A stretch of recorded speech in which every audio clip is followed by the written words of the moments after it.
Hi guys, welcome to another episode of Moments in Time World War II Edition Pod's Narvik campaign walkthrough. And you'll be glad to know we're over halfway now, and we are now concentrating solely on Narvik. There is nothing going on south of Trondheim, so we will be focusing more clearly on that. In the last episode, I did make everyone listen to naval history to the detriment of the army, so I should really talk about what the army's been up to in sort of the period of mid-April through till 10th of May. On the 15th of April, the 1st Battalion of the Irish Guards, the 2nd Battalion of the South Wales Borderers, and the 3rd Light Anti-Aircraft Battery Force had arrived and disembarked by the 18th of April at Harsted.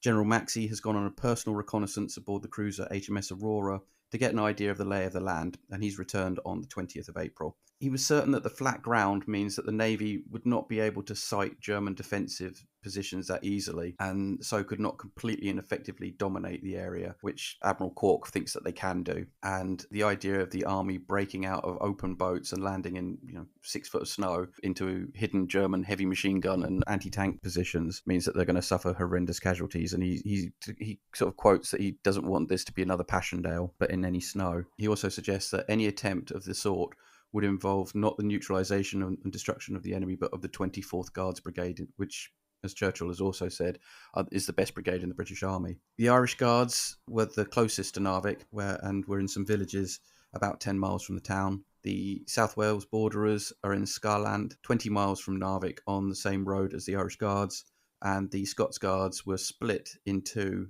with 2 companies in Harsted and 2 in Sjovian. On the 21st of April, Cork and Maxey gave the Germans a chance to surrender, which was awfully sporting of them. Despite the heavy snow, the Navy bombarded the German positions on the 24th of April in the hope that a white flag would pop up, but the Germans, being Germans, refused to surrender. They were also doing what the German army do best, they're digging in and building defensive positions. They had also forced the Norwegian forces, who were around the area, further back from the town and the railway line, and fresh troops had to be summoned from the very far north of the country to help shore up the Norwegian positions. A counterattack by Norwegian troops, supported by 2 companies of the Scots Guards, they're able to carry out a limited attack on the German positions, but with another heavy snowstorm starting, the attack becomes even more limited to the Lapphang, which was defended by 150 Germans. This attack does not go well, and the Germans hold the position, counterattack, cause 100 casualties, and take 150 POWs,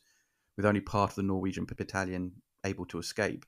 So they've actually taken as many prisoners as there are Germans, which is fairly quite impressive. Although another Norwegian battalion does take Grantagen, this causes the Germans to withdraw from their positions. Elsewhere, on the 30th of April, Brigadier Fraser is injured whilst carrying out a personal reconnaissance of the German positions, whilst British forces advance towards Narvik and reach Ankenes. But we're not just... in previous episodes, we've really only sort of talked about the British and Germans and the Norwegians to an extent, but we also have a new force turning up, the French. Yes, we have the French. I seem to have been given the Foreign Legions. That's what I was going to say. Sorry, my mind just went blank a little bit there, but it's okay because I get to talk about, well, I'm not going to spoil the thing, but I get to talk about something that I really want to talk about. So I'm very happy these guys have given me the opportunity to do that. So very, very grateful, gents. Thank you. So Grattagen would become the site for the French Chasseurs Alpines action. I apologise for my French pronunciation. I'm very, very sorry, but I do it in a Polish way. So anyway, the Chasseurs Alpines with the French 6th Battalion landed, being sent to secure this position. And the Norwegians decide to reorganise their forces into 2 brigades, so the 6th and the 7th, with the former operating near the Swedish border, and the latter under Colonel Fay. And that was made up of 2 battalions of infantry, a mountain battery and a motorised battery. They more or less worked alongside the French at this point. On the 4th of May, the French, with a colonial artillery battery, landed and were sent to reinforce the 6th Battalion.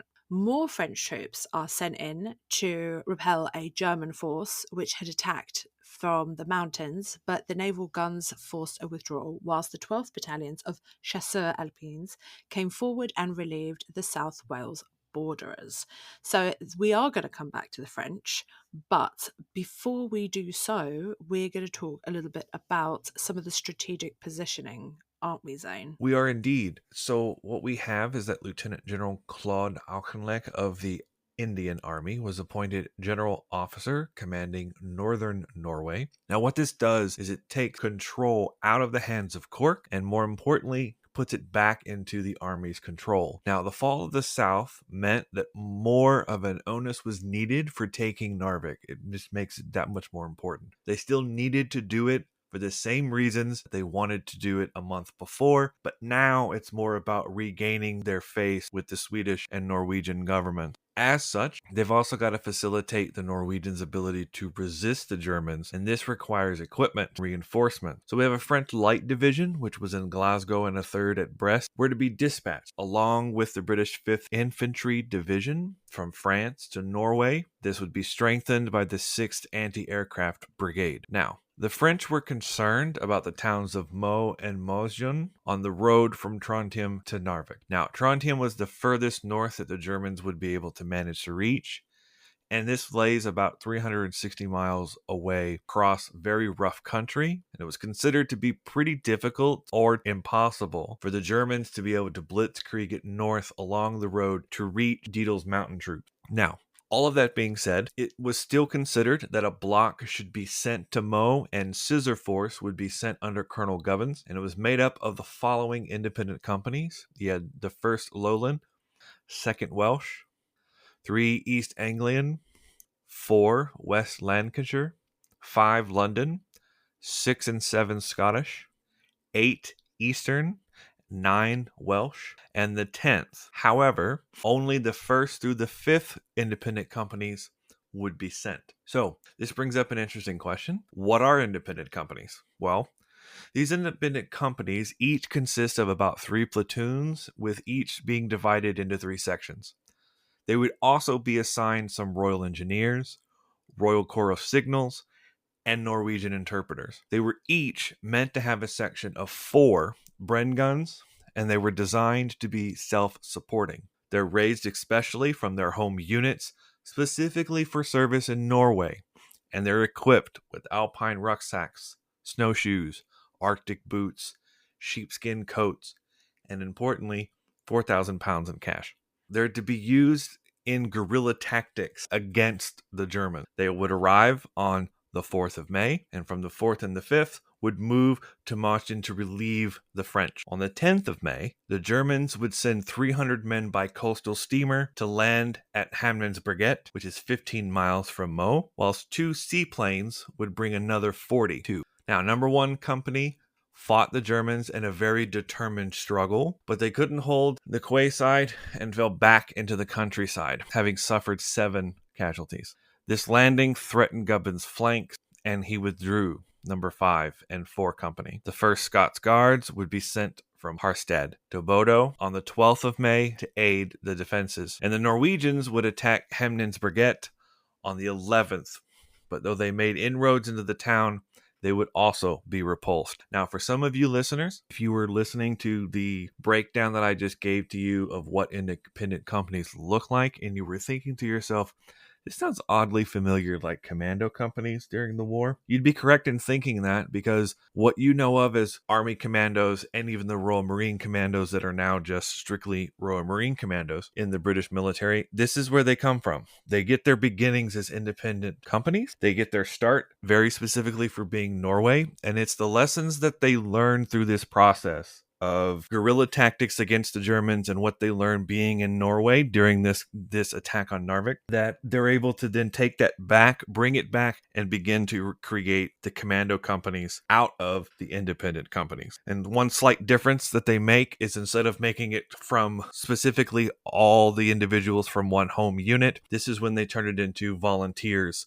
from across the army. And I could go on and digress, because this is in my research wheelhouse, but I now must allow Alina to talk about her favorite subject. Thank you, Zane. Of course, we're going to talk about the polls, which I've been dying to do for, I don't know, how far are we so far in? 10, so that's what, 40 odd days that I've been dying to talk about the polls, even though I have mentioned them before.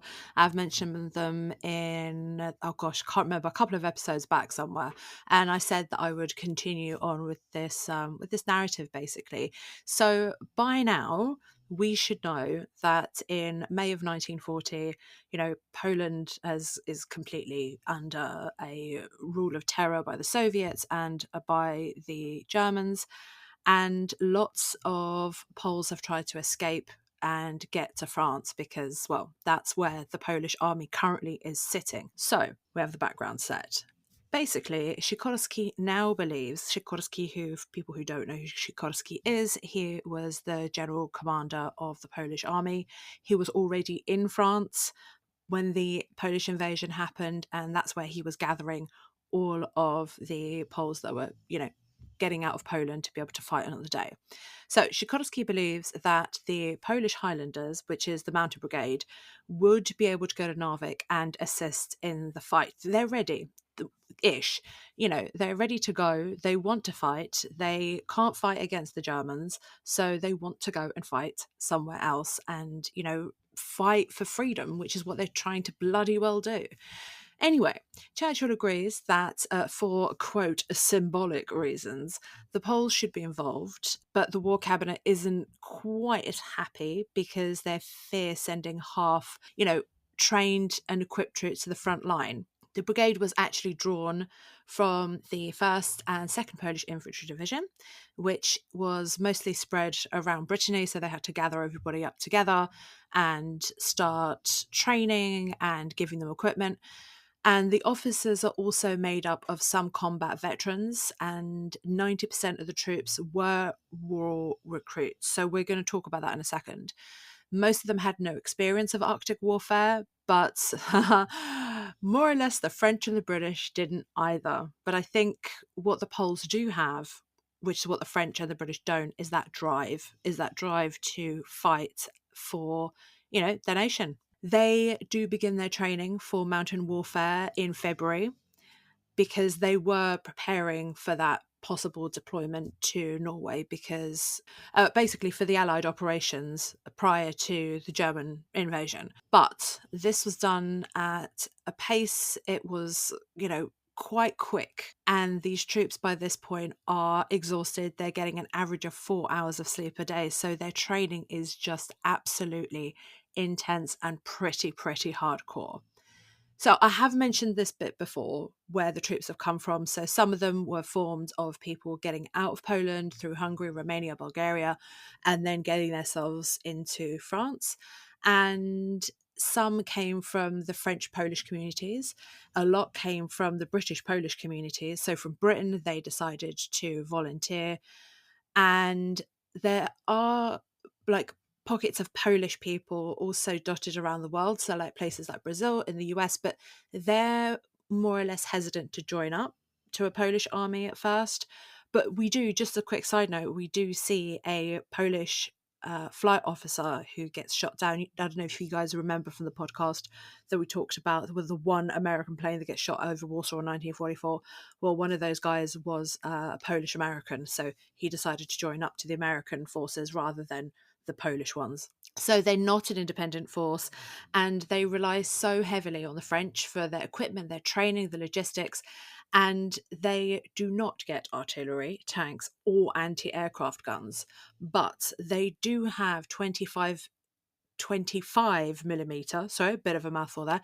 They have 25 millimeter anti-tank guns, 15 81 millimeter mortars, 15 60 millimeter mortars, and 68 heavy machine guns. So they have something. They're not being sent in with absolutely nothing. The issue is that the French have their equipment and they want to kit out and arm their forces first before the Polish troops. So the Poles end up getting some of the older equipment, and if they actually got any. So the French troops are much better armed and the Poles not so much. They're going to try and work with what they've got. So an example of some of their equipment is a Betia 1896 carbine, which is a great weapon in general, but it was, in 1912 a great weapon, and it was only suitable for drill and training rather than actual active service. So they don't end up with some of the more modern equipment that they do need to use to fight. They also don't get mules, which are vital for moving equipment for the mountain troops. So the Poles end up having to do this pretty much all themselves. They embark under General Zygmunt Bohushishko, and 478 officers and men embark on the 23rd to the 24th of April aboard some naval ships. And I don't want to pronounce these because I absolutely going to make an idiot of myself. So I'm going to give it a go. So the Mexique, the Cheno, and the Colombie. And they were moved around on a ship for more or less a couple of weeks as ideas for their implementation and the changing situation. But they're eventually moved to Narvik, basically. They are to go in action on the day of their arrival, which is on the 10th of May. The target was the Orgjord Peninsula, where a German force was based, and the 13th Foreign Legion Demi Brigade was earmarked for action, and their commanding officer carried out a reconnaissance of the ford from the decks of ORP Borja. So another Polish destroyer is in action. So even though in our previous episode we spoke about one being shot down, one being sunk, we've now brought in ORP or OOP Borja. So the operation is penciled in for the night of the 11th to the 12th of May at midnight. And if you want to know a little bit more about what actually happens on that night, you need to listen to our next episode. And before we finish, Chris is going to finish us off about the Fell Gelb. Yes, we're wandering back to what I end up talking about most, and that is the Germans, because the Germans aren't sitting back and just allowing everything to happen. They've also realised that Norway's pretty much over. They've got a few things left to do, but the big problem is France. And on the 10th of May, it's been coming for a while, the Wehrmacht begin their operation to subjugate France and the Low Countries. And this is going to have serious repercussions for the entire Norway theatre, which we'll be exploring over the next few weeks. It starts in the usual way. Luftwaffe begins striking airfields and communications in all three, in Belgium, Holland, Luxembourg and France. You also get paratroopers landing, blocking up communications, landing on the Emden forts in Belgium. Luxembourg surrenders by the end of the day. By the Dutch and the Belgians are left trying to resist as best they can, but they're under heavy air attack, and the panzer formations are beginning to roll. Anglo-French troops in the northern flank, because obviously you've got the Maginot Line, which will slow any German advance there, they move up into Belgium to try and block the Germans. And the RAF, Advanced Air Striking Force, or the AASF, begin carrying out bombing raids, which their ferry battles and Blenheims start suffering horrendous casualties. And in one attack by Hawker Hurricanes, a ground attack mission, they lose 84% of their aircraft. So already the RAF in France are getting screwed over. They'll be gone within 4 days. This is the beginning of the end of the Western Front, and it's literally day one. And as I said, it's going to have serious repercussions for Narvik and Norway. And you have to come back for the next few episodes to find out how that is, and look at another evacuation that's probably more interesting than Dunkirk. So yeah, do come back for the next episode. Thanks for listening. Thanks to Zane and Alina for continuing to follow me on this wander through. And also, if you've liked this episode, do feel free to drop a like, stars, reviews, comments. All helps. And if you really enjoy this, do head over to Patreon, where I will be uploading some maps and stuff at some point, and free episode. And if you really enjoy it, sign up to Patreon and you can hear us talk more about this in special features.